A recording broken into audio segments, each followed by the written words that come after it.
Hello दोस्तों, exam preparation में एक बार फिर से आप सभी का स्वागत है।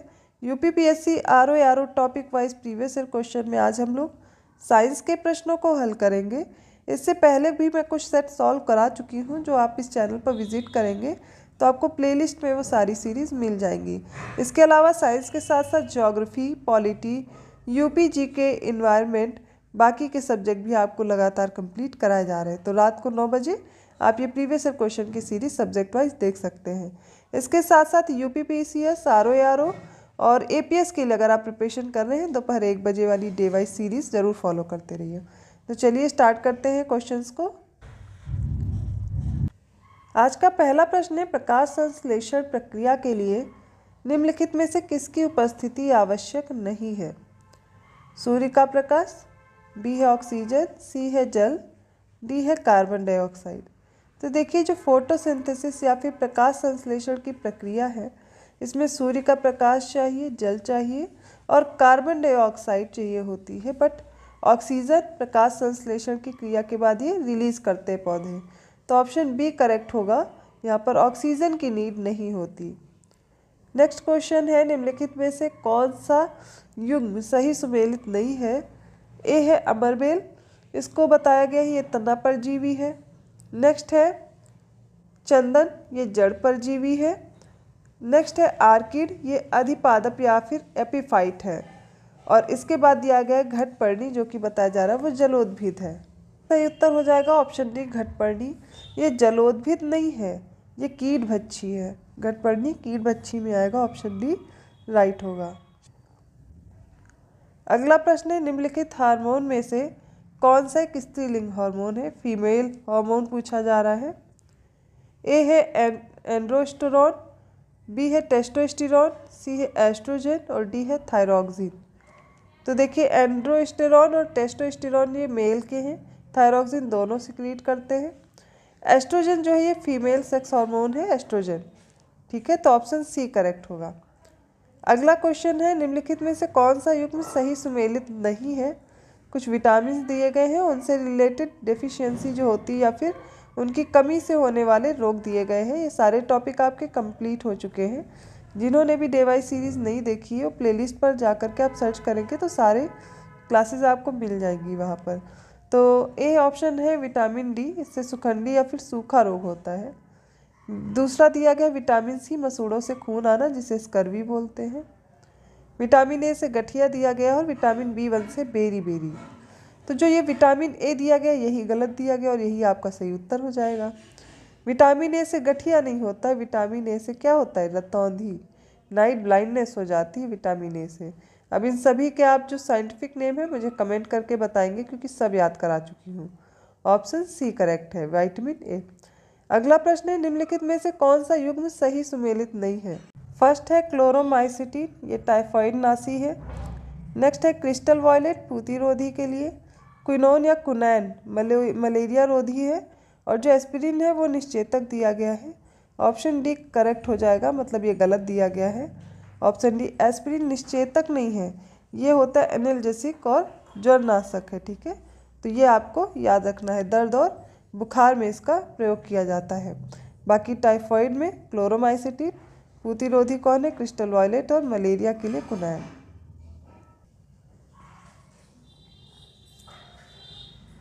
अगला प्रश्न, एक सामान्य 70 किलोग्राम भार वाले वयस्क मनुष्य के में रक्त की कुल मात्रा कितनी होती है? ए है 6000 ml, बी है 5000 ml, सी है 4000 ml और डी है 3000 ml। तो यहाँ ml की बात हो रही है तो अप्रॉक्सीमेट 5000 ml जो हो जाएगा।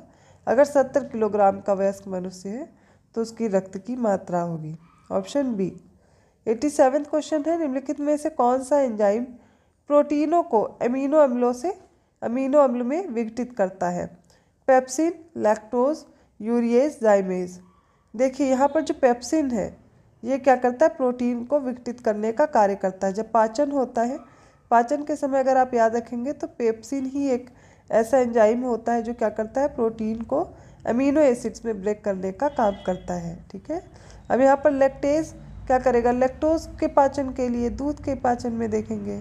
यूरिएज, जाइमेज आपको याद रखना है, इनके भी अलग अलग फंक्शन है। जाइमेज एंजाइम फर्मेंटेशन के लिए रिस्पॉन्सिबल होता है ना। ये यूरिया के हाइड्रोलिसिस में यूज होता है, तो ऑप्शन ए करेक्ट हो जाएगा। अगले प्रश्न की ओर बढ़ते हैं। नेक्स्ट क्वेश्चन है, जीवाणु भोजियों के संबंध में कौन सा कथन सही है। फर्स्ट है, जीवाणु भोजी विषाणु होते हैं जो जीवाणुओं को संक्रमित करते हैं।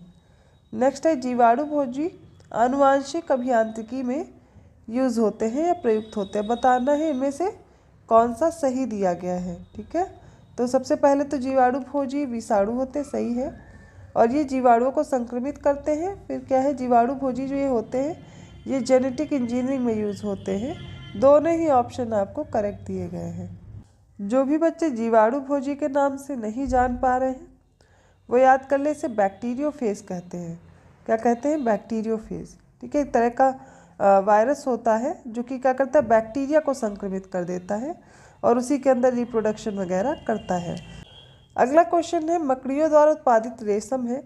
कई बार ये पूछा गया प्रश्न है।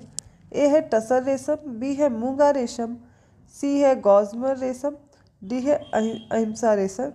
अब इसमें से बताना कौन सा मकड़ी द्वारा उत्पादित होता है, तो वो है सी, गॉस्मर जो रेशम है ये मकड़ियों द्वारा उत्पादित होता है। ऑप्शन सी करेक्ट होगा। अगला प्रश्न है, निम्नलिखित में से कौन सा युग्म सही सुमेलित नहीं है। एक तरफ फसल है, दूसरी तरफ प्रजाति दी गई है। फसलों में देखिए, सबसे पहले सरसों की प्रजाति वर्णा दी गई है, मटर की सपना, अलसी की सूर्या और मूंगफली की कौशल। तो देखिए अलसी की गलत दी गई है, ये सूर्या जो है आलू की है।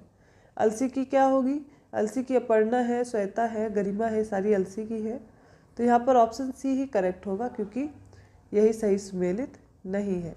ठीक है, ऑप्शन सी इज राइट। अगला प्रश्न है, निम्नलिखित में से कौन सा कथन सही नहीं है।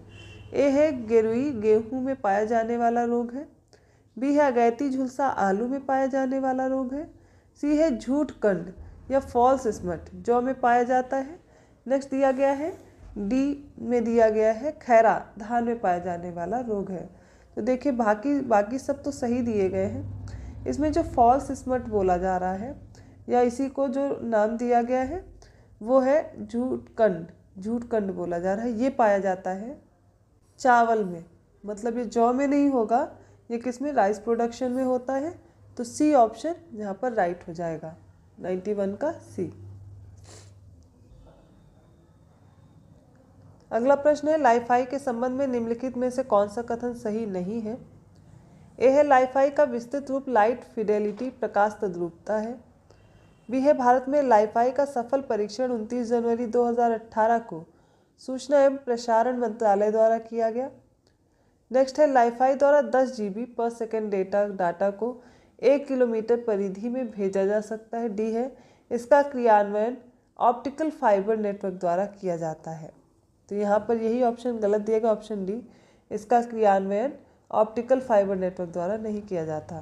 प्रश्न है, ट्राई निम्नलिखित में से किस क्षेत्र की नियामक संस्था है। ए है यातायात, बी है पर्यटन, सी है तकनीकी शिक्षा और फिर लास्ट में दिया गया है दूरसंचार। तो ट्राई के बारे में याद कर लीजिए, ट्राई जो है यह दूरसंचार के क्षेत्र की नियामक संस्था है। ठीक है, ट्राई का अगर फुल फॉर्म देखेंगे तो telecom regulatory authority of India बोलते हैं इसे। इसका फुल फॉर्म क्या हो जाएगा, telecom regulatory authority of India, इसका सही उत्तर होगा। ठीक है, ऑप्शन डी। अगला प्रश्न दिया गया है, निम्नलिखित में से कौन ट्रांजिस्टर का एक महत्वपूर्ण भाग है। ए है आर्सेनिक, बी है जर्मेनियम, सी है ऑस्मियम या डी है रेडियम। तो जर्मेनियम ट्रांजिस्टर का महत्वपूर्ण भाग होता है, ऑप्शन बी राइट है। 95वां क्वेश्चन है, हल्के रंगीन कपड़ों को गर्मी में वरीयता दी जाती है। कथन दिया गया, इसके साथ कारण है और सही कूट इसमें चयन करना है। कारण दिया गया क्योंकि हल्के रंग ऊष्मा को कम अवशोषित करते हैं। तो इसमें कारण और कथन दोनों सही दिए गए हैं। हल्के रंगीन कपड़ों को गर्मी में वरीयता दी जाती है क्योंकि ये जो हल्के रंग के कपड़े होते हैं ये ऊष्मा को कम अवशोषित करते हैं, परावर्तित कर देते हैं। इसी प्रकार आप गर्मियों में देखते होंगे गहरे रंग प्रयोग किए जाते हैं जो ऊष्मा को अवशोषित कर लेते हैं। ऑप्शन ए करेक्ट है, ए आर दोनों सही है और आर क्या है, ए का सही स्पष्टीकरण है। अगला प्रश्न दिया गया है, इनमें से कौन सा सही सुमेलित है। पहला दिया गया है थर्मोरजिस्टर, ये बताया जा रहा है ये एक तरह का इलेक्ट्रॉनिक थर्मामीटर है। नेक्स्ट है संधारित्र अर्थात इसे कैपेसिटर बोलते हैं, एक तरह का थर्मामीटर है। सी है बाइपोलर जंक्शन ट्रांजिस्टर, ये दिष्टकारी है। और डी दिया गया है जंक्शन डायोड, एक तरह का आवर्धक बताया जा रहा है। अगला प्रश्न दिया गया है निम्नलिखित में से कौन सा सही सुमेलित है। ए है थर्मोरजिस्टर दिया गया है, इलेक्ट्रॉनिक थर्मामीटर है। बी संधारित्र अर्थात कैपेसिटर, एक प्रकार का थर्मामीटर है। सी है बाइपोलर जंक्शन ट्रांजिस्टर, दिष्टकारी दिया गया है। और डी जंक्शन डायोड आवर्धक दिया गया है। तो ऑप्शन ए यहाँ पर करेक्ट होगा। थर्मोरजिस्टर एक प्रकार का इलेक्ट्रॉनिक थर्मामीटर है।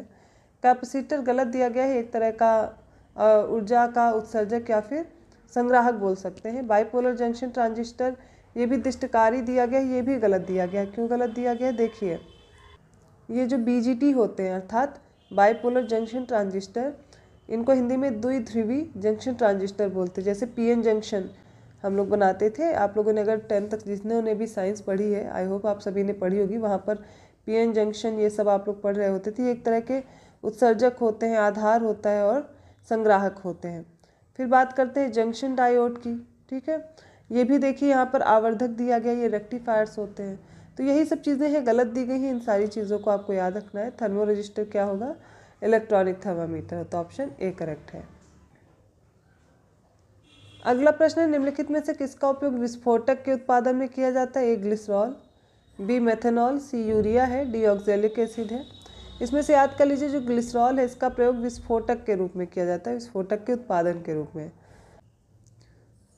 नेक्स्ट है निम्नलिखित में से किसका उपयोग दिया सलाई के निर्माण में किया जाता है। ए है डाई फॉस्फोरस, बी है काला फॉस्फोरस, सी है लाल फॉस्फोरस या फिर सिंदूरी फॉस्फोरस। तो जो लाल फॉस्फोरस है ये दिया सलाई अर्थात जो मैच बॉक्स होता है उसके बनाने में, उसके निर्माण में प्रयोग किया जाता है। में से कौन सा सही सुमेलित नहीं है।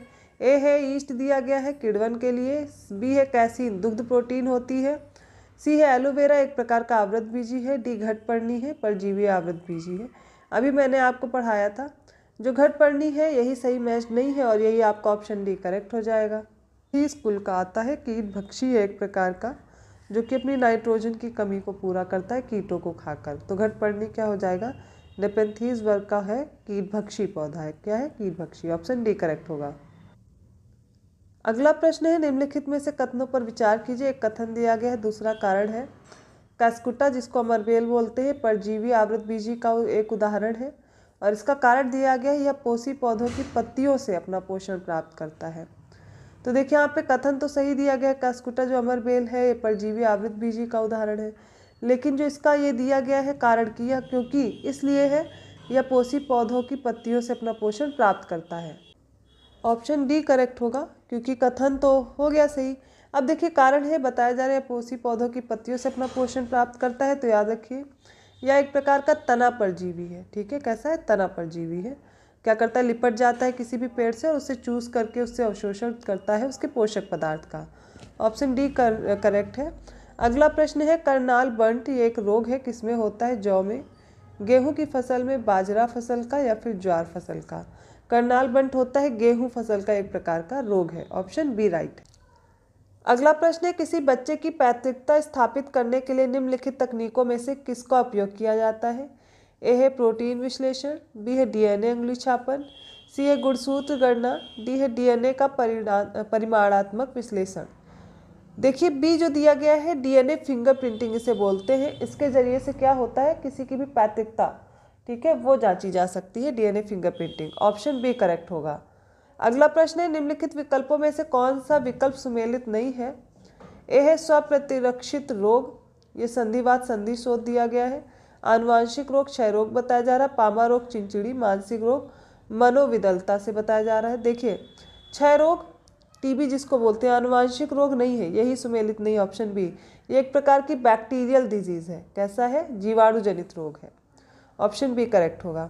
अगला प्रश्न है मसालों का बागान कहा जाने वाला राज्य कौन सा है। केरल, कर्नाटक, तमिलनाडु और गुजरात। ये ज्योग्राफी का क्वेश्चन है, यहाँ पर है तो इसको भी सॉल्व करेंगे। मसालों का बागान कहा जाता है ए, केरल को। ऑप्शन ए करेक्ट होगा। अगला प्रश्न है मच्छरों के बारे में कुछ कथन दिए गए हैं, बताना इनमें से कौन सा सही है। पहला है केवल नर रक्त चूसते हैं, बी है दूसरा केवल मादा रक्त चूसती है, थर्ड है मादा पौधों का रस चूसती है, फोर्थ है मादा की अपेक्षा नर के डैने बड़े होते हैं, और फिफ्थ है नर की अपेक्षा मादा के डैने बड़े होते हैं।